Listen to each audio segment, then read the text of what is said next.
Իդեալ համակարգը տեղաբաշխում է 1 միլիարդ դրամի գովազդային ֆոնդ նորակառույց բնակարանների բոլոր շահառուների միջև։ Յուրաքանչյուր ընտանիք կարող է ստանալ 500,000 դրամի սերտիֆիկատ, որը կդառնա ձեր առաջին քայլը բնակարանը երազանքի տուն դարձնելու ճանապարհին։ Շնորհակալություն, պարոն Ռուբինյան, հարգելի գործընկերներ, շատ հակիրճ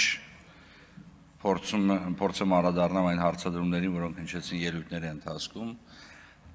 Առաջինը արժե համակարգի մասին։ Տիկին Գյուրեղյանը ցավոք այստեղ չի, բայց ես այդուհանդերձ անդրադառնամ արժե համակարգի վերաբերյալ վերջինիս կողմից ներկայացված դիտարկումներին։ Գիտեք, յուրաքանչյուր մարդ ունի արժե համակարգ եւ ես պետք է ասեմ հետեւյալը, որ անկախ նրանից, թե եղել եմ պատգամավոր, եղել եմ Սահմանադրական դատարանի աշխատակազմի աշխատակից, համալսարանական դասախոս, թե կատարել եմ որևիցե այլ աշխատանք, մշտապես առաջնորդվել եմ այն ընկալմամբ, որ յուրաքանչյուր անձ պետք է ունենա ժողովրդավարական արժե համակարգ։ Ժողովրդավարական արժե համակարգն է մեզ դարձնում այն մենք ինչ կանք ժողովրդավարական արժե համակարգի պարագայում է միայն հնարավոր ապահովել նորմալ բնականոն պետության զարգացումը։ Պարոն Աղազարյանը անդրադարձավ մի հարցին, որը կապված է Սահմանադրական դատարանի թեժ ծանրաբեռնվածության հետ։ Պետք է նշեմ, որ ցավոք սա այն միֆերից է, որոնք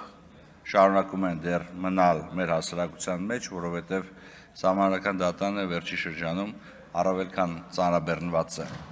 Իհարկե, Սահմանադրական դատարանի գործառույթը այնպիսին չէ, ինչպիսին են ընդհանուր իրավասության դատարանների գործառույթները, բայց այդուհանդերձ Սահմանադրական դատարանում քննարկվող ցանկացած հարց կարող է կարևորագույն նշանակություն ունենալ պետության զարգացման գործում։ Ի վերջո, Սահմանադիրն է որոշում, ինչ համակարգ ունենա։ Սահմանադիրը կարող է որոշել, որ ունենում է սահմանադրական վերահսկողության մասնագիտացված մարմին, հանդիսն է Սահմանադրական դատարանի, Սահմանադիրը կարող է որոշել, որ դրա փոխարեն ձևավորում է այլ համակարգ, բայց քանի դեռ Սահմանադիրը որոշել է, որ սահմանադրության գերակայության ապահովման գործառույթը պետք է իրականացնի Սահմանադրական դատարանը, յուրաքանչյուրս պետք է հարգենք այդ կարգավիճակը։ Ելույթի այսքանը, շնորհակալություն պետք է հայտնեմ իմ գործընկերներին այս տարիների աշխատանքի համար, շնորհակալություն պետք է հայտնեմ Հանրապետության նախագահին, իմ համեստ տեխնոլոգիությունը այս բարձր պաշտոնում առաջադրելու համար եւ շնորհակալություն պետք է հայտնեմ